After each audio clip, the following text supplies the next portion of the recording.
뉴욕 증시는 호재와 악재가 겹친 가운데 혼조세를 보였습니다. 베네수엘라의 볼리바르화 평가 절하 조치로 인해 소비재 관련 종목들이 하락 압력을 받았지만 중국의 수출입 증가와 작년 4, 4분기 기업 실적 호전 기대감으로 경기 관련주들이 상승했습니다. 유럽 증시도 혼조세로 마감했습니다. 에너지주가 일제히 상승했지만 자원개발주가 하락하며 나라별로 등락이 엇갈렸습니다. 영국과 독일은 올랐고 프랑스는 소폭 내렸습니다. 중국의 석유 수요 증가와 달러 약세에도 불구하고 미국의 한파가 수그러들고 평상 온도보다 높은 기온이 유지될 것이라는 기상 관측이 나오면서 하락했습니다. 2월 인도분 WTI는 0.3% 떨어진 배럴당 82달러 52센트에 마쳤습니다. 정 총리는 세종시 수정안을 발표한 뒤 충청행에 나섰습니다. 정 총리가 충청민들에게 수정안을 직접 설명하고 원안보다 나은 발전 방안을 마련했다는 점을 강조하며 정부의 진정성을 설파하기 위한 행보였습니다.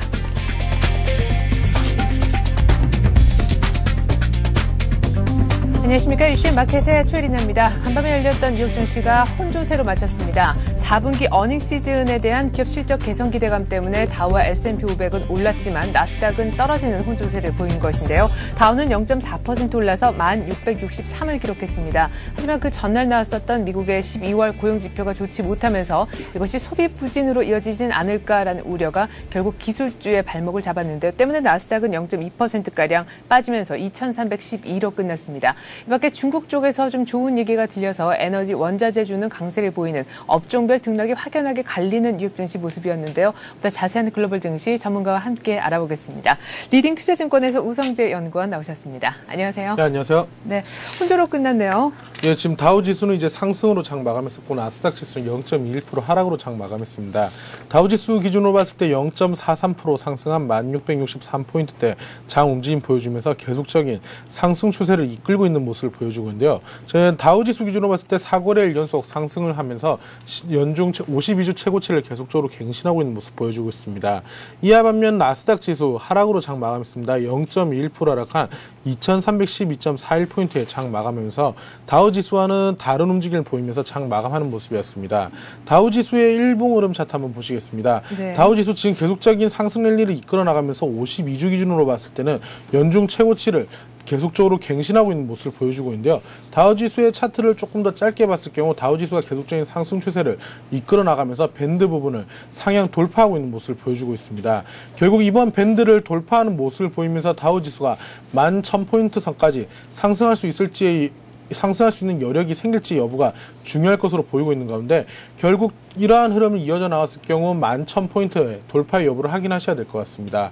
다우지수의 일중 흐름 차트인데요. 다우지수 장 초반부터 계속적인 상승 흐름을 이끌어 나가면서 계속적인 상승 추세를 이끌어 나갔습니다. 결국 지금 CT에서 나왔었던 유가의 수요가 증가할 것이라는 이야기가 나오면서 업종 대표주들, 지수 대형주들이 강세장을 이끌면서 지수의 상승을 견인했다고 보시면 좋을 것 같습니다. 네, 자 이제 드디어 미국의 어닝 시즌 얘기가 나오고 있습니다. 역시나 1번 타자는 알루미늄 업체인 알코아가 될 텐데 장 마감 후에 알코아의 실적이 나왔는데요. 1번 타자 알코아의 4분기 실적이 기대는 못 미쳤다면서요? 예, 지금 일단 장중 발표했었던 알코아의 실적에 대한 기대감으로 해서 알코아는 2.53% 상승으로 장 마감했었습니다.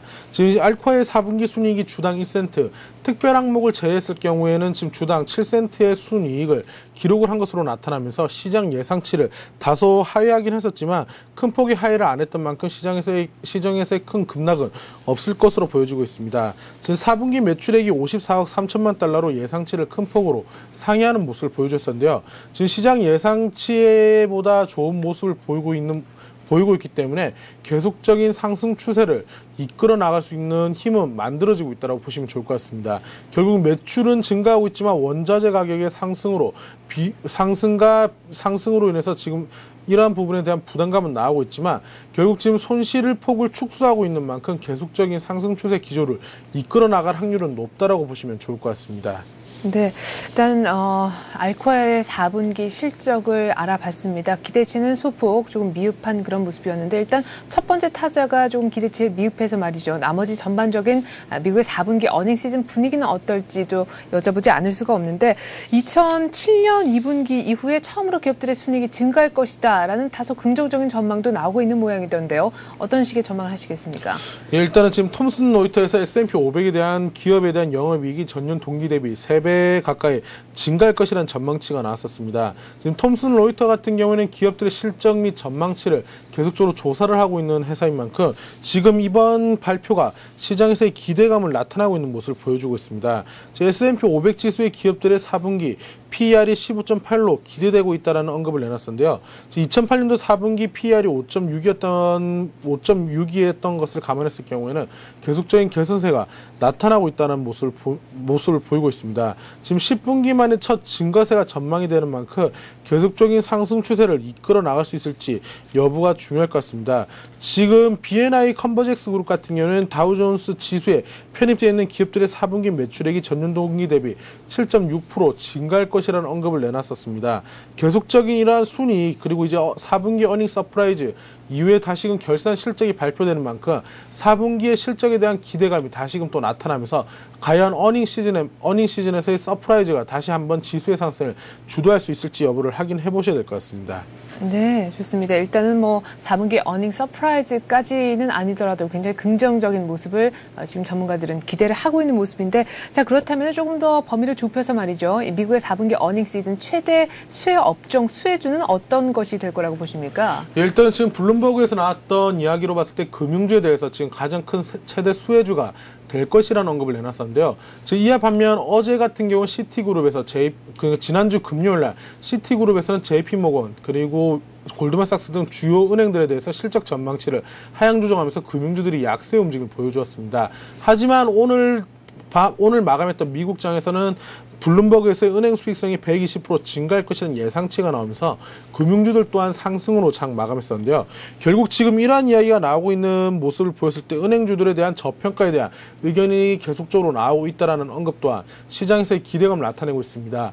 2008년도 1분기, 2분기에 금융주들의 실적이 어닝 서프라이즈가 나면서 다우지수가 바닥에서 급격하게 상승을 하면서 근 70% 이상 상승하는 모습을 보여주었던 만큼 시장에서 이러한 흐름을 이어져 나가면서 과연 금융주들의 어닝 서프라이즈가 계속 이어져 나갈지 여부가 중요할 것 같습니다. 이것과 함께 이머징 시장에 따른 수요 회복에 대한 기대감으로 인해서 IT 그리고 소재업종에 대한 수혜가 기대된다라는 이야기가 나왔었는데요. 월스트리트 저널지 같은 경우는 IT 기업의 수익성이 전년 동기 대비 30% 이상 증가할 것이라는 기대감을 나타내는 모습을 보여주었습니다. 결국 지금 2009년도에 실적이 계속적으로 좋았던 반도체 업종들 그리고 인텔이나 AMD 그리고 마이크로소프트 같은 시가총액 상위군의 이러한 기술주들이 강한 흐름을 보여주었던 만큼 이러한 흐름을 계속 이어져 나갈 수 있을지 여부는 중요할 것 같은데요. 지금 마이크로소프트사에서 나왔던 윈도우 7.0에 대한 수요가 급격히 증가하면서 PC 시장에서의 이러한 수요가 증가할 것이라는 기대감이 나오고 있습니다. 결국 이러한 흐름을 이어져 나갔을 경우 PC 조립업체인 델 그리고 인텔과 같은 이러한 반도체 업종들 또한 고루 전반적인 상승 추세를 이끌어 나갈 수 있기 때문에 이러한 부분을 염두하셔야 되겠습니다. 네, 지금 블룸버그가 은행주들의 수익성이 120% 증가할 것으로 예상을 하고 있다고 말씀을 하셨고, 또 월스트리트저널에서 IT 기업들의 수익성도 전년 동기 대비 30% 이상 이번 분기에서 증가할 것이다라고 예상을 하고 있다고 전해주셨는데요. 그렇습니다. 은행주의 또 대표 주자라고 할 수 있는 JP모건 체이스 그리고 IT의 또 대표 종목이라 할 수 있는 인텔의 이제 곧 있으면 4분기 실적도 공개가 되지 않습니까? 예, 지금 같은 경우에 이제 은행주들의 실적 발표가 가장 먼저 눈에 띄는 모습을 보이고 있습니다. 지금 15일날 같은 경우는 JP모건 체이스, 19일날 시티그룹, 그 외에 20일날 뱅크 오브 아메리카, 21일날 골드만삭스의 실적 발표가 있는데요. 결국 이러한 주요 굵직한 금융들의 실적 발표에 따른 시장에서의 변동성은 확대될 수 있기 때문에 요 근래 가장 많이 보고 있던 주요 지표와 함께 실적들 또한 민감히 지켜보셔야 될 것 같습니다. 지금 현재 금융주들에 대한 밸류에이션이 15%가량 저평가됐다는 분석이 나오고 있는 만큼 계속적인 금융주에 대한 다시금 또 한번 상승 추세를 이끌어 나갈 수 있을지 여부가 중요할 것으로 보여지고 있습니다. 즉 2011년까지 주요 은행들의 실적이 3배 이상 증가할 것이라는 전망치 또한 나오면서 시장에서의 기대감을 내놓고 있는 모습인데요. 이 중에서 가장 큰 수혜를 볼 것으로 보이는 것은 뱅크 오브 아메리카가 최대 개선폭을 나타낼 것이라는 전망치가 나오고 있습니다. 결국 지금 금융주들을 계속적인 상승 추세를 이끌어 나가는 모습을 다시 한번 보여줄지 여부는 실적 발표가 과연 시장 예상치와 부합할지 여부, 만약 부합을 한다고 했을 경우 2011년도까지 금융주들의 실적이 3배 이상 개선될 될 것이라는 기대감 또한 더욱더 팽배해질 수 있기 때문에 이러한 부분 염두하셔야 되겠습니다. 결국은 정리를 하면 미국의 4분기 어닝 시즌에 최대 기대주는 은행주, 그중에서도 좀 전에 말씀하신 뱅크 오브 아메리카가 또 최대 개선폭이 전망이 된다고 하셨으니까 뱅크 오브 아메리카가 정점이 있다고 할 수 있겠는데, 이렇게 실적이 나오기 전서부터 눈높이가 높아지면 사실상 좋은 결과가 나와도 주가는 오히려 빠질 수도 있겠다는 우려가 드는데요. 예, 일단은 지금 작년 2009년도 2분기와 비교를 한번 해봐야 될 것 같은데요. 2분기 같은 경우에 금융주들 그리고 제조업에 대한 실적에 대해서 부정적인 애널리스트들의 의견들이 나오면서 대부분의 업종들이 어닝 서프라이즈가 나타났었습니다. 결국 지금 어닝 서프라이즈가 나타나면서 지수가 바닥을 찍고 강한 상승 추세를 이끌어 나왔었는데, 이번 4분기 실적에 대해서는 조금 더 보수적으로 시장에 접근하기보다는 낙관적인 전망론이 계속 나오고 있는 만큼 시장에서 이러한 것들이 지수의 발목을 잡을지도 모른다는 우려감 또한 나오고 있습니다. 결국 시장에서 키높이가 100을 요구하고 있는데, 만약 실적이 90이 나왔을 경우 지금 이러한 시장에서의 예상치를 하회했던 부분에 따른 시장에서 실망 매물 또한 크게 나올 수 있는 확률이 높다라고 보시는 게 좋을 것 같습니다. 2009년도 2분기 같은 경우에 시장 예상치가 50을 요구하고 있었는데, 시장 실질적으로 실적 전망이 100이 나오면서 시장의 어닝 서프라이즈가 강한 상승 추세를 이끌어 나왔다고 하면, 지금 같은 경우 이러한 지표들의 개선세 그리고 이러한 실적 전망에 대한 기대치가 높아지고 있는 가운데, 이러한 기대치와 부합하지 못할 경우 급락을 할 수 있는 여지 또한 커지고 있는 만큼 시장 전망치에 대해서 그리고 이번 실적에 대해서 조심스럽게 한 단계 더 접근을 하셔야 될 필요는 더욱더 높아지고 있다고 보셔야 될 것 같습니다. 네, 일단은 미국의 어닝 시즌이 1번 타자인 알코아의 실적이 나옴으로 인해서 개막이 됐다라는 얘기, 그리고 어닝 시즌에 대한 간단한 전망과 최대 수혜 업종 또 기대주까지 한번 얘기를 해봤습니다.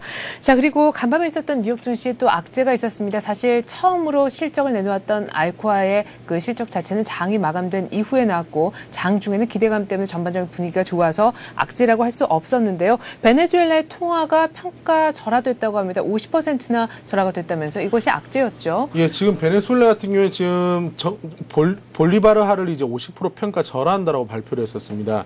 지금 베네수엘라는 약 5년 내 첫 통화의 평가 절하를 하는 모습을 보이면서 시장에서의 부담감을 나타내는 모습이었는데요. 지금 결국 이러한 것들로 인한 소비자 상품주의가 약세로 장 마감하는 모습을 보여주었습니다. 지금 대표적인 소비주인 프록터&갬블 같은 경우에 0.36% 하락을 했었고, 뉴엘 러버메이드 같은 경우 1.01%, 나이키가 1.29%, 콜게이토가 0.54% 하락으로 장 마감하는 모습을 보였었는데요. 결국 지금 이러한 베네수엘라에서 나왔던 평가 절하가 시장에서의 부담감을 나타내고 있고, 이러한 것들이 소비 경제에 대한 우려감이 나타나면서 소비 관련 업종들의 약세가 눈에 띄는 모습을 보여주었습니다. 어제 같은 경우 시장에서의 주요 이벤트가 없었던 만큼 이러한 베네수엘라의 평가 절하로 인한 소비주들의 약세가 시장에서의 단기적으로 부담감을 나타내는 모습을 보였던 만큼 나타내는 모습을 보였지만, 이러한 흐름을 계속적으로 이어져 나가지는 않을 것으로 보이기 때문에 단기 악재로 보시는 게 좋을 것 같습니다. 네. 자, 그리고 간밤에는 뭐 이렇다 할 지표 발표가 없었던 가운데 좀 중요한 그런 언급들이 나왔었는데요. FMC 위원들이 조기 출구 전략에 대해서 조금은 부정적인 입장을 표명을 했다고 합니다. 두 분이 계신데 누구부터 얘기를 좀 들어볼까요? 예, 지금 이제 제임스 블라드 세인트루이스 연방은행 총재 같은 경우에는 고용 부진에 따른 미국 통화 정책에 변화는 없을 것이라는 언급을 해놨었는데요. 지금 이러한 흐름을 이어져 나가는 가장 큰 이유가 고용에 대한 불안정이 계속 커지고 있는 만큼 시장에서의 출구 전략이나 통화 정책 기조가 변했을 경우 지금까지 쌓아왔던 이러한 경기 부양체에 따른 경제 회복이 모래성처럼 무너질 수 있기 때문에 출구 전략은 지금 조기에 시행하기는 어렵다는 언급을 내놨었습니다. 또한 이것과 함께 애틀랜타 연흥 총재가 발표를 했었습니다. 지금 데니스 로카트 연방은행 총재 같은 경우는 미국의 강력한 회복이 기대하기 어렵다라는 코멘트를 내놓으면서 지금 시장에서의 출구 전략에 대한 부정적인 언급을 내놨었는데요. 지금 미국 시장 계속적인 출구 전략에 대한 우려감 또한 나오면서 시장에서 관망세가 커지고 있는 가운데 FOMC 위원인 이번 두 연방은행 총재의 발표에 따른 출구 전략이 조기에 시행되기는 어려울 것으로 예측되고 있습니다. 지금 출구 전략이 시행되기 위한 가장 큰 선결 과제는 실업률의 개선이 눈에 띄는 모습을 보여줘야 되는데 실업률의 개선세가 눈에 띄게 나타나기는 어려운 실정인 만큼 이러한 출구 전략에 대해서는 시장의 부담감은 조금은 더 후퇴할 확률이 높다라고 보시는 게 좋을 것 같습니다. 네, 또 이 FOMC 위원들이 연준했던 조기 금리 인상 가능성을 조금은 후퇴시켜 줌에 따라 뉴욕 증시는 좀 더 실적 발표에 포커스를 맞추지 않을까 싶은데요. 그렇지 않아도 오늘 밤에는 주택업체 중에 하나죠. KB홈의 실적 발표가 기다리고 있습니다. 이 밖에 어떤 또 지표들이 나올 예정인지 주요 일정도 한번 소개를 해주시죠. 예, 지금 오늘 같은 경우에도 뚜렷하게 큰 주요 지표의 발표는 없습니다. 11월 무역 수지의 발표가 있는데 11월 무역 수지가 이전치였던 32.9 빌리언 달러를 이전치를 보다 조금 더 증가한 34.8 빌리언 달러로 예측이 되고 있는데요. 지금 이러한 예상치보다 좋을지의 여부가 중요할 것으로 예측되고 있습니다. 이것과 함께 KB홈의 실적 발표가 시장에서의 가장 중요한 이슈가 될 것 같습니다. 지금 3.96달러, 주당 순이익이 3.96달러의 적자에서 이번 예상치가 주당 0.49의 손실로 나타날 것으로 나타나면서 손실폭의 축소에 대한 기대감이 나타나고 있는 가운데 주택 관련 업종 중에서 가장 먼저 실적을 발표하는 만큼 실적에 따른 주택 관련 업종의 변동성은 커질 수 있기 때문에 이러한 부분 염두하셔야 되겠습니다. 네. 자, 그리고 유럽 증시도 뉴욕처럼 혼조로 끝난 것 같습니다. 국가별로 조금 등락이 엇갈렸던 것 같은데 본격적인 어닝 시즌 접어들면서 아직까지 방향을 잡고 있지 않다라는 느낌이 있어요. 네, 지금 어제 같은 경우 영국은 0.06%, 프랑스 0.05% 하락, 독일은 0.04% 상승을 하면서 각 나라별로 지금 혼조 장세 움직임을 보여주었습니다. 어제 같은 경우 영국과 독일이 상승으로 장 마감하긴 했지만 이러한 힘이 강하지 못했던 만큼 시장에서의 계속적인 강한 상승을 이끌어 나가긴 좀 어려울 것 같습니다. 어제 같은 경우 차익실현 매물에 따른 혼조세가 가장 눈에 띄는 모습을 보였었고 네. 미국 같은 경우에도 뚜렷한 경제 지표의 발표가 없었던 만큼 시장에서의 부담감이 나타나는 모습인데요. 즉 원자재 업종의 약세가 유럽 증시의 약세를 이끌었던 만큼 달러의 변화의 움직임에 따른 시장의 변동성은 커질 수 있을 것으로 보는 게 좋을 것 같습니다. 네.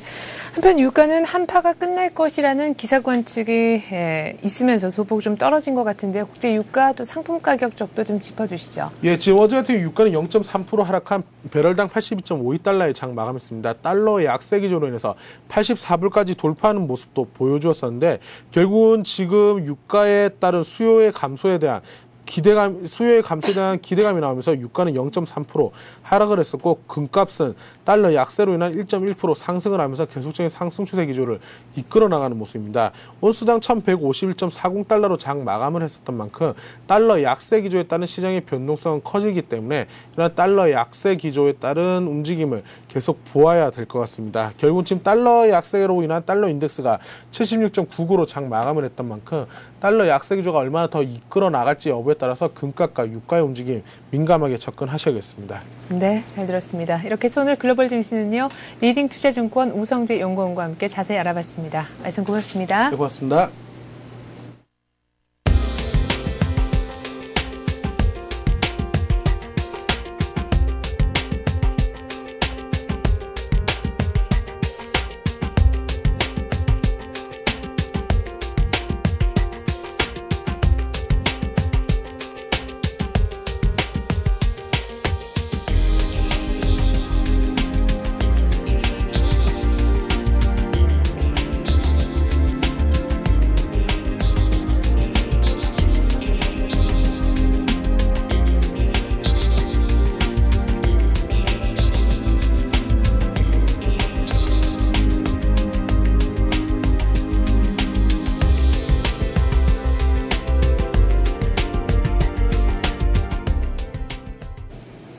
네, 간밤에 열린 뉴욕 증시는 본격적인 4분기 어닝 시즌에 사실상 돌입했음에도 불구하고 혼조세를 보이는 모습으로 마감이 됐습니다. 어제 우리 증시는 외국인들이 8일 만에 순매도로 전환을 했었고 환율이 급락하는 등의 모습을 보였는데요. 오늘 우리 증시 흐름 어떤 식의 흐름이 전개가 될지 자세한 전망 들어보는 시간 갖겠습니다. 동양종금증권 홍대 지점에 있는 최일종 팀장 전화 연결하겠습니다. 안녕하세요. 네, 안녕하십니까. 최일종입니다. 네, 오늘 우리 증시 좀 반등할 수 있겠습니까? 변수들 좀 챙겨볼까요? 네, 결론적으로 먼저 말씀을 드리면은 반등 가능성이 다소 힘들겠다라는 생각인데요. 전일 우리 증시 업종별로 명암이 확연하게 엇갈리는 모습을 보여줬습니다. 전기전자와 자동차 업종의 확실한 조정과 은행을 비롯한 금융주 그리고 건설주, 중공업 조선주들의 강세 모습이 전일 우리증시의 혼조세 양상 마감을 보인 대표적인 케이스라고 이제 정리해 볼 수 있겠는데요. 오늘 우리 증시의 변수 전일에 이어서 이제 환율 부분이 상당한 영향력을 행사할 것으로 이렇게 판단을 하고 있습니다. 우리 증시가 환율 1,150원대 이하로 급격하게 빠지면서 전일 종가 기준으로 해서 1,120원대를 기록을 하고 있는데요. 1,100원대에 대한 지지 가능성이 어느 정도 희박하다라는 우려와 환율이 하락을 한다고 하더라도 속도적인 측면에서 그 우려스러움이 현재 우리 증시의 방향성과 상당히 밀접한 관련이 있다 이렇게 말씀을 드릴 수 있을 것 같습니다. 각 기업들의 환율에 대한 대응 속도에 비해서 환율 하락 속도가 빠르기 때문에요. 심리적인 측면에서 수출주들의 이익 훼손에 대한 우려가 심화되는 것으로 전일장에서 우리 그 증시의 분위기를 갖다 감지를 할 수 있을 것 같고요. 결국은 오늘 우리 증시 환율 안정화가 증시 상승의 필수적인 요인으로 부각된 만큼 환율을 이제 주시할 수밖에 없는 상황이고요. 만약 환율이 어느 정도 안정을 찾는 분위기와 외국인들의 순매수가 재차 이어진다 이러면은 오늘 우리 증시 1,700포인트 안착을 시도할 것이고요. 확률적으로 안착될 가능성이 크다라고 판단할 수 있겠습니다. 마지막 변수로는 이제 전기전자와 자동차 업종의 기관 매물 체크라는 부분인데요. 그동안 이러한 업종들 하락을 하게 된 주된 원인이 환율에 있다고는 하지만은 기관의 수급적인 매도도 무시할 수 없을 만큼 크다라고 할 수 있겠습니다. 투신 쪽에서의 적극적인 매도 공세는 그동안 강세의 모습에서 이익 실현에 충분한 이유를 투신에서 비롯한 그 기관들이 찾은 만큼 어느 정도까지의 매도를 하고 완화되느냐가 이제 중요한 부분이다라고 볼 수 있겠습니다. 따라서 오늘 우리 증시에서 기관들의 전기전자, 자동차 업종의 매도가 완화되어진다면 양호한 증시 흐름을 예상할 수 있는 상황이다라고 변수 부분을 정리해 볼 수 있겠습니다. 어쨌거나 현 증시에는 21선 부근이라고 할 수 있는 1670포인트 부근의 박스권 하단부를 가지고 단기적으로 횡보할 가능성이 크다라고 전체적인 흐름을 정리해 볼 수 있겠습니다. 네, 일단 또 간밤에 또 달러화가 약세를 보여서요. 오늘 원달러 환율이 추가적으로 우리 원화 강세가 나타나지 않을까 조금 우려스럽긴 한데 환율 부분 또 외국인 수급 부분 좀 체크 사항이라고 말씀하셨습니다. 일단 뭐 지수적인 측면에서는 1670을 하단으로 해서 단기 박스권 장세를 예상을 하셨는데 그렇다면 오늘 반등이 힘들다라면은 어제 보여줬던 어떤 그 업종별 말씀하신 명확한 명암을 바탕으로 해서 좀 전략을 짜주셨으면 좋겠다는 생각이 드는데요. 어제 좀 강했었던 뭐 조선 그리고 은행 그리고 건설주들 오늘 또 갈까요? 네, 뭐 그런 업종들은 계속해서 강세의 모습을 보여줄 것으로 이렇게 보고 있습니다. 여전히 우리 증시 투자 전략 수익을 창출할 수 있는 핵심되는 업종이라고 할 수 있는 금융과 조선, 그리고 이제 중공업, 철강, 건설업종의 적극적인 매수 플레이에 곁들여서요. 현재 조정을 받고 있는 전기전자와 자동차 등의 수출 관련주들의 지속적인 분할 매수 전략이 핵심이 되겠다라고 먼저 말씀을 드리겠고요.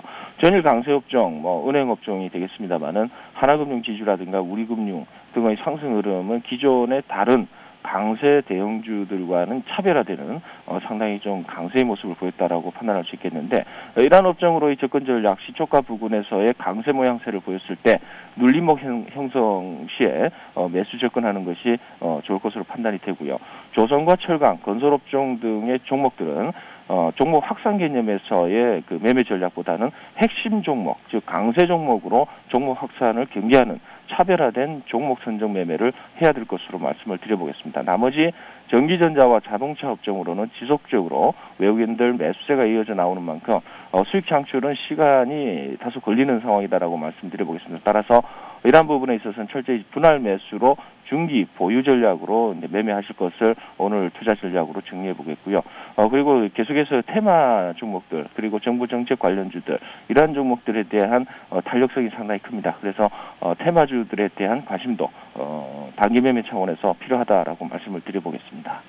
네, 잘 알겠습니다. 일단 뭐 전기전자, 자동차는 조금 중기적으로 분할 매수에 한번 들어가 보자라는 얘기를 하셨었고, 자 그렇다면 당장 오늘 좀 이 종목 보자 하시는 거 있으면 좀 얘기를 구체적으로 들어볼 수 있겠습니까? 네, 뭐 SDX 페노션을 한번 말씀을 드릴 텐데요. 이 종목이 가지는 의의가 있습니다. 이 부분은 이제 기관과 외국인들의 지속적인 순매수 러브콜이 들어오고 있죠. 외국인 같은 경우는 7일 연속, 기관 같은 경우는 5일 연속의 순매수가 들어오고 있습니다. 재료적인 측면에서는 이제 실적 부분에 대한 향후 전망 낙관론, 이러한 부분이 재료적인 모멘텀화돼서 지금 가격을 갖다 지금 상승을 시키고 있는 그런 상황이다라고 볼 수 있겠는데요. 지금 문제가 되고 있는 거는 이제 컨테이너 부분에 있어서의 급격한 회복세가 보이고 있다라는 측면이 상당히 중요할 것 같습니다. 따라서 그런 부분을 생각해 봤을 때 STX 펜오션은 현재 급등한 양상을 보이고 있습니다만은 어느 정도 매수 접근 가능한 거 아닌가 이렇게 보고 있습니다. 차트를 보시면서 말씀을 드릴 텐데요. 차트를 보시게 되면은 이 바닥에서 일주일 정도의 급등한 양상이 보이고 있습니다. 어느 정도 접근 전략을 펼치실 때 상당히 좀 부담스러운 지금 현 상황인데요. 5일선 부분이 급격하게 올라오면서 어느 정도 고점이 아니냐라고 이제 판단해 볼 수 있을 것 같습니다만은 원체 이 종목 자체가 기저효과에 의한 기술적 반등 성격이기 때문에 현 상황 자체에서 추가적으로 상승을 못한다라는 개념은 없을 것 같다라는 생각입니다. 주봉상으로 보더라도요. 주봉을 보게 되면은 깔끔하죠. 주봉상으로 보면은 장기 횡보를 어느 정도 탈피하는 그런 양상의 움직임이 나타날 것으로 보이는데 전주에 대규모 이제 양봉이 형성이 됐고요. 이번 주는 이제 십자봉 형성이 지금 되어 있습니다. 그래서 이런 부분을 생각해 봤을 때는 아직도 올라갈 자리는 여유롭게 많다. 이렇게 볼 수 있겠습니다. 따라서 매수 접근 전략은 12,800원 정도 수준에서의 분할 매수가 유효하겠고요. 목표 주가는 일단은 15,000원 정도 수준까지는 보겠는데요. 그 부분에 있어서는 과거에 한번 실패했던 이러한 시점에 있어서의 눌림목 이런 부분을 뚫고 가야 되기 때문에 다소 좀 시간이 필요하다라고 볼 수 있겠습니다. 그래서 목표 주가는 15,000원 1차로 잡아드리겠고요. 손절가는 이제 12,800원 정도 수준에서 계속해서 분할 매수를 하셨다 이러면은 12,000원 정도가 하회한다 이러면 종합지수가 상당폭 조정을 볼 가능성이 크기 때문에요. 그 정도 수준에서는 현금화 전략을 펼치시는 게 좋을 것 같다는 판단입니다. 네, 잘 들었습니다. 통일종금증권 홍제지점 최일종 팀장이었습니다. 고맙습니다. 네, 감사합니다.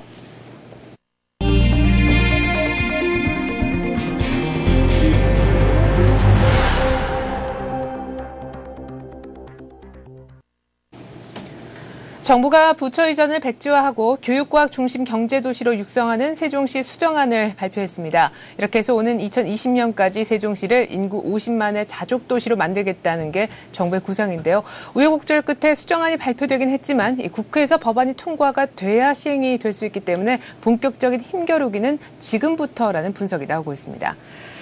원달러 환율이 예상보다 빨리 급락하고 있죠. 7거래일간 하락폭이 무려 50원을 넘어서 현재 원달러 환율이 1,110원대까지 내려왔는데요. 글로벌 달러 약세 등을 감안해 봤을 때 당분간 환율 하락세는 불가피할 것이란 전망이 많습니다. 다만 바닥이 어디가 될 것인지가 관건이겠네요. 강정원 국민은행장이 KB지주 회장 선거를 연기해달라는 당국의 요청이 있었다는 점을 인정했습니다. 하지만 강 행장은 내년 10월까지 남아있는 임기를 다하겠다는 점도 분명히 밝혔는데요. 어제 있었던 긴급 기자회견 내용 전해드리겠습니다. 국세청이 지하경제와의 전쟁을 선포했네요. 음지에 숨어있는 세원을 찾아내서 모조리 양지로 끌어올리겠다는 건데 국세청은 올해 2010년을 과세 사각지대에 있는 숨은 세원 양성화의 원년으로 선포했습니다. 오늘 이 같은 내용 바탕으로 해서 서울경제신문 이상훈 기자와 함께 뉴스 따라잡기 시간 진행하겠습니다. 안녕하세요. 안녕하십니까. 네, 오늘 이 시간은 세종시 문제를 좀 집중 분석을 해봐야 될 것 같습니다. 어제 드디어 세종시의 어떤 수정안이 정부로부터 발표가 되지 않았습니까? 부처 이전은 완전히 이제 백지화가 됐고 대기업을 유치한다 이런 내용이었죠? 네, 그렇습니다. 벌써 4개월간의 논란이 계속돼 왔는데요. 드디어 이제 세종시 수정안이 정부로부터 발표가 됐습니다. 어제입니다. 이 정부가 이 세종시의 이제 행정부처 이전 계획을 전면 백지화하는 내용의 이 세종시 수정안을 발표를 했습니다. 그 대신에 이 세종시의 개념을 기존의 행정중심 복합도시에서 이 교육과학중심 경제도시로 전환을 하고요. 이 자리에 이제 삼성과 한화 또 롯데, 웅진 등이 대기업들을 유치한다는 내용의 수정안을 발표를 했습니다. 현재로서는 이 도시 완공 시기가 기존보다 약 10년 정도 앞당겨진다고 하는데요. 오는 2020년까지 아마 이 세종시가 마무리될 것으로 현재 예상이 되고 있고요. 또 대기업들과 함께 고려대학교와 카이스트 등 이 대학을 유치하고 또 국제과학 비즈니스 벨트를 지정을 해서 이른바 세종국제과학원을 설립한다는 계획도 현재 가지고 있습니다. 네. 또 중이온 가속기와 같은 이 첨단 과학 연구 시설도 함께 갖추기로 했다는 소식입니다. 이와 함께 이 기업과 또 대학 연구단지 유치로 해서 이 자족 기능이 크게 확충이 돼서 이 도시 규모는 기존보다 더 커져서 50만 명 규모로 커지고 또 신규 고용 역시도 24만 6천 명 정도가 약 창출될 것으로 현재 관측이 되고 있습니다. 네, 그러니까 뭐 부처 이전이 아니라 교육과 경제 중심 도시로 이제 육성이 될 것이다라는 말씀이셨는데 일단 구체적으로 세종시가 원안과 비교했을 때 어떤 식으로 달라지게 되는지 좀 자세하게 들어보고 싶다는 마음이 있습니다. 무엇보다 자족 기능이 크게 강화된다면서요? 예, 그렇습니다. 아무래도 이제 행정부처보다는 교육과 특히 경제 중심으로 도시가 이루어지기 때문에 자족 기능이 크게 강화될 수밖에 없습니다. 이 준비해 놓은 좀 지도를 보시면서 설명을 드리겠는데요. 정부는 우선인 자족용지를 기존보다 20%가량 늘렸습니다. 이 당초 같은 경우 6.7%인데 여기서 약 3배가량 늘어난 수준입니다. 여기에 또 이 지도를 보시면 아시겠지만 이 남쪽 부분의 대학과 이 글로벌 투자 유치, 또 녹색 산업, 첨단 사업, 또 과학과 연구, 국제 교류 이렇게 해서 이른바 원형으로 되어 있는 이 도시가 이 세종시라고 또 5개 거점을 이루어진 이 자족 기능이 지역 구상이 어제 이제 발표가 됐다 이렇게 말씀을 드릴 수 있겠는데요. 네. 무엇보다도 이제 주목이 될 만한 부분이 바로 이 기업 유치를 위한 파격적인 인센티브 부분입니다. 이 부지 50만 평방미터 이상을 원할 경우에 있어서는 이 미개발 상태인 이 원형지를 이 3.3 평방미터 이른바 예전에 한 평이라고 했는데요. 네. 이 3.3 평방미터당 약 36만 원에서 40만 원가량에 지급될 것이다. 기존에 저희가 생각했던 것보다 거의 한 4분의 1 가격으로 지금 제공될 것이다. 이러한 거의 파격적인 인센티브라는 점이 저희가 좀 주목을 해볼 수 있겠고요. 또 하나는 이 세종시에 신규 투자를 할 경우 이 기업 도시 수준의 세제 지원, 이른바 이 소득세와 법인세를 3년간 100% 감면을 해주고 또 추가로 2년간 50%를 감면해주는 내용 역시도 정부는 제시를 했습니다. 특히 세종시를 국제과학 비즈니스로 벨트로 지정을 해서요. 오는 2015년까지 총 3조 5천억 원을 투자를 해서 이른바 세계적 수준의 이 연구개발 환경을 조성하겠다는 것 역시도 정부의 야심찬 목표입니다. 이에 앞서서 정부는 이 수정안을 통해서 이 투자 규모를 이 원안의 2배가량이 약 16조 5천억 원 규모로 이미 늘린 바가 있습니다. 이 원안이 8조 5천억 원이었는데요. 여기에 또 과학벨트 3조 5천억 원을 추가를 했고 또 민간기업 부분에 4조 5천억 원을 추가를 해서 이에 따른 고용효과와 관련해서 정부는 원안 같은 경우는 약 8만 4천 명이 고용이 창출될 것으로 예상을 했습니다만 정부는 여기서 3배가량 늘어난 24만 명가량으로 이 고용이 창출될 것으로 현재 예상을 하고 있습니다. 네, 파격적인 인센티브에 곧바로 반응하는 것 역시나 경제 논리로 따져봤을 때는 대기업들이 아닌가 싶은데요. 일단은 뭐 지금 통 큰 투자 계획을 얘기를 한 삼성이 눈길을 끌고 있고 이 밖에 한화나 웅진도 투자 계획을 밝혔다고 하죠. 예, 그렇습니다. 무엇보다도 이 삼성의 대규모 세종시 투자가 바로 또 최대 관심사가 아닐 수 없습니다. 사실 불과 몇 달 전까지만 해도 이 삼성이 세종시에 갈 것이라는 점 이렇게 크게 저희로서는 예상을 하지 않았던 부분이죠. 뭐 충청도 연고 기업이라고 하고 있는 한화나 웅진 정도는 생각을 했지만 이 삼성이 투자를 할지라도 좀 소규모 투자가 되지 않겠냐라고 했는데 이 막상 이 뚜껑을 열어보니까 이 전체 규모의 이 절반가량을 삼성이 투자하는 1조 원 넘는 이 초대규모 프로젝트라고 말씀을 드려도 과언이 아닐 것 같습니다. 이 삼성 같은 경우 어제 삼성전자와 또 삼성 LED, 삼성 SDI, 삼성 SDS, 삼성전기 같은 이 5개 계열사가 이 그린 에너지와 또 헬스케어 등의 신사업 등을 중심으로 세종시에 총 2조 500억 원을 투자한다고 밝혔습니다. 좀 표를 보면서 자세히 설명을 드리겠는데요. 네. 이 삼성그룹 같은 경우 그린 에너지 규모에 있어서 총 1조 1,200억 원을 투자할 계획으로 현재 알려져 있고요. 또 헬스케어 부분, 이 부분 같은 경우 이제 삼성전자의 첨단 의료기기 이른바 삼성의 신수종 사업으로 꼽히는 부분입니다. 이 부분 같은 경우 약 3,300억 원의 투자를 현재 예상이 되고 있습니다.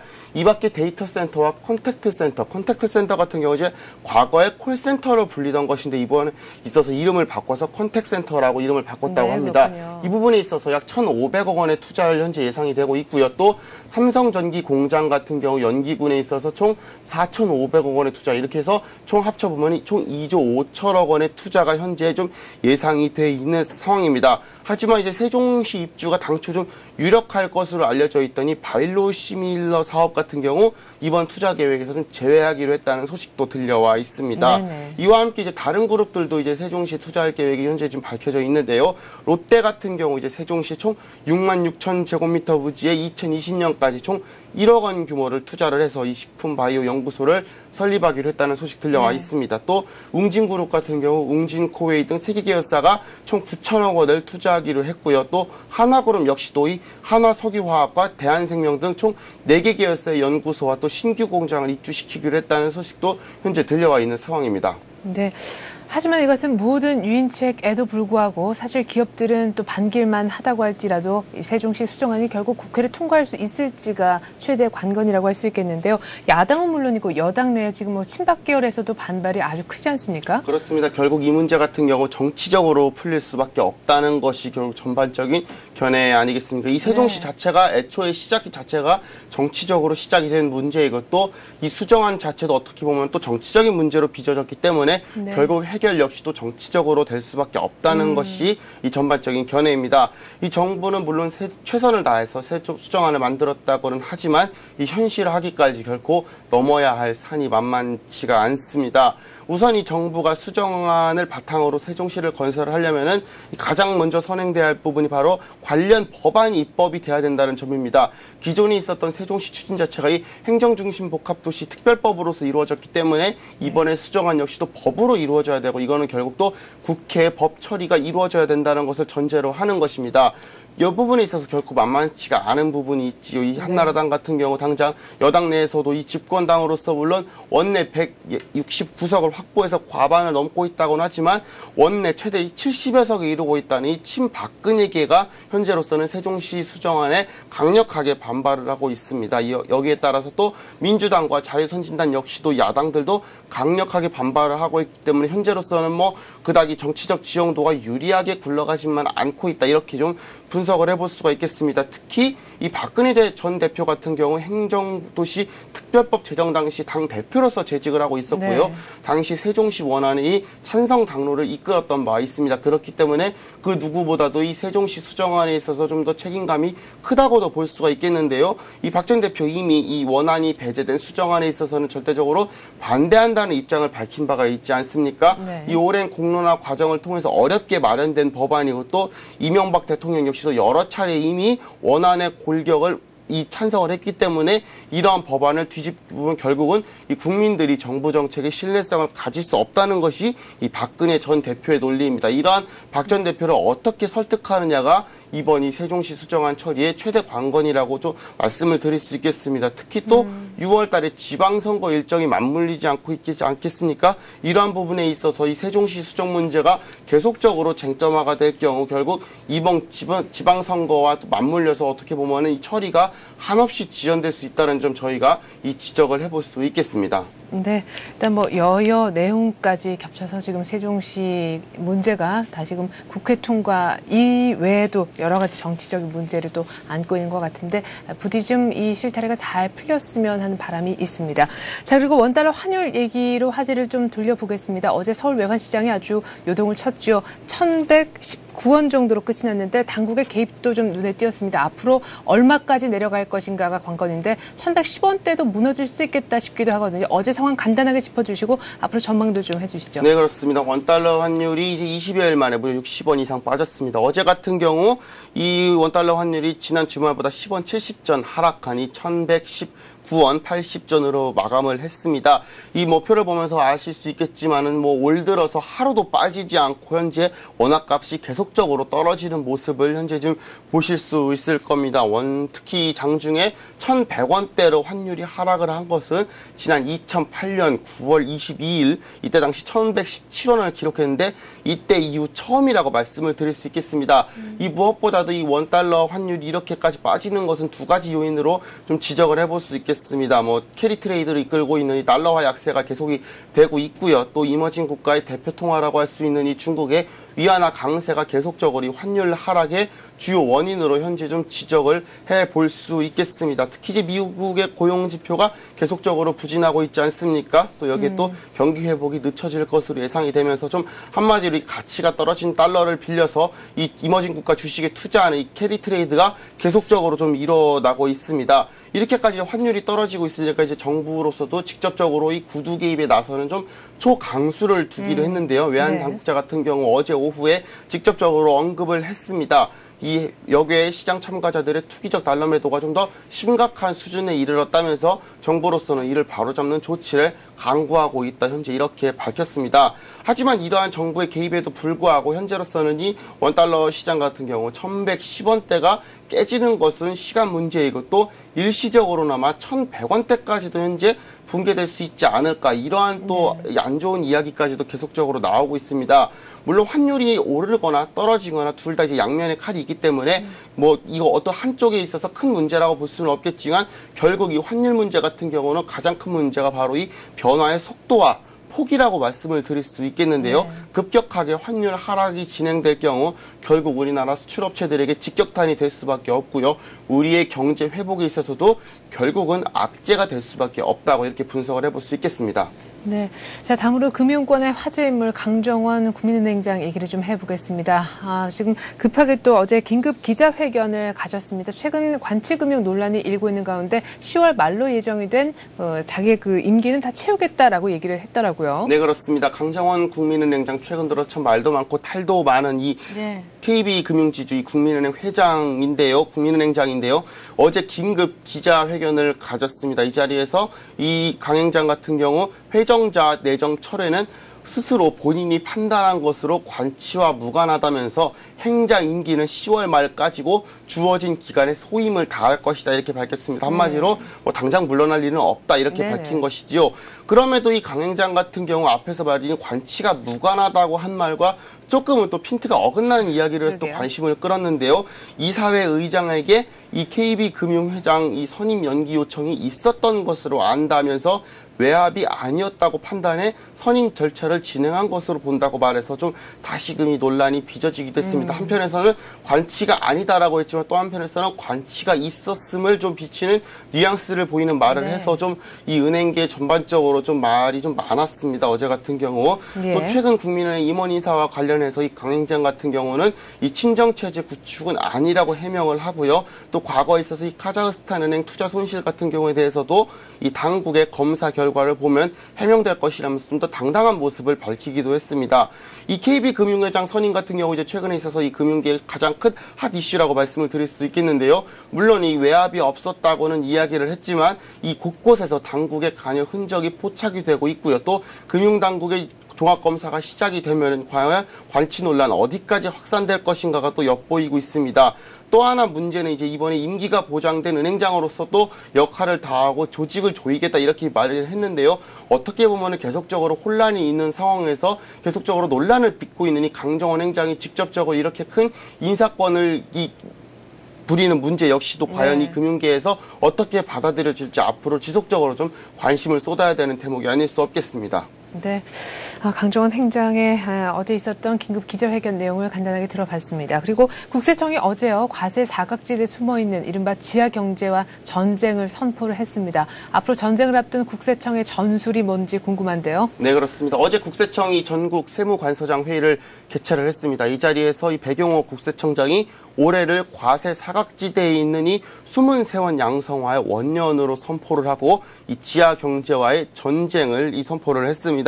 앞으로 이제 지방청 조사국의 전담 팀을 설치하겠다고 합니다. 그래서 이 신종 세금 탈루라든지 비자금 조성 또 자금 세탁 등의 현장 정보 수집과 분석 활동을 또 더욱더 강화하겠다고 했고요. 또 현금 거래 업종 대표적으로 이제 유흥업소 등이 있겠는데요. 이러한 유흥업소들과 또 부동산 개발업 또 분양 대행업과 같은 이른바 이 서류상 회사 페이퍼 컴퍼니라고 하는데요. 이런 데들 역시 앞으로 이 세금 문제에 있어서 중점적으로 관리 대상이 되겠다고 합니다. 또 이와 함께 이 불법 투기소득 지하 자금화 차단에도 적극적으로 국세청은 나설 방침이라고 하는데요. 앞으로는 이 명의 신탁을 이용한 이 세금 포탄을 차단을 하기 위해서 이 취득 자금 출처 분석과 또 미등기 전매 등에 대한 이 범칙 처리가 엄격하게 강화가 되고 또 허위 계약서 적발을 위해서 이 취득가액 조기 검증 시스템을 구축을 하겠다고 합니다. 앞으로 이 지하 경제와의 전쟁 잘 이끌어갈 수 있을지 이 국세청의 행보에 좀 관심을 기울여 봐야겠습니다.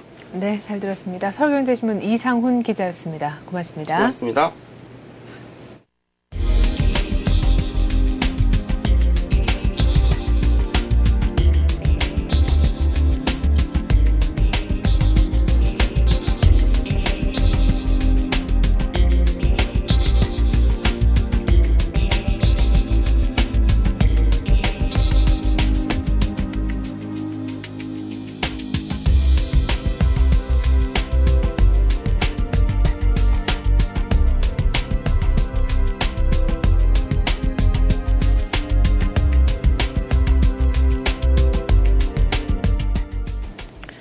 간밤에 열린 뉴욕 증시가 어닝 시즌에 대한 기대감이 있었지만 결국 혼조세로 마쳤습니다. 기술주 중심의 나스닥이 좀 많이 밀렸는데요. 0.2% 떨어져 2,312. 그러나 다우와 S&P 500은 오르면서 끝이 났습니다. 1번 타자죠. 알코아가 4분기 실적을 장 마감한 이후에 내놓았는데 기대에 소폭 미흡한 결과를 나타냈습니다.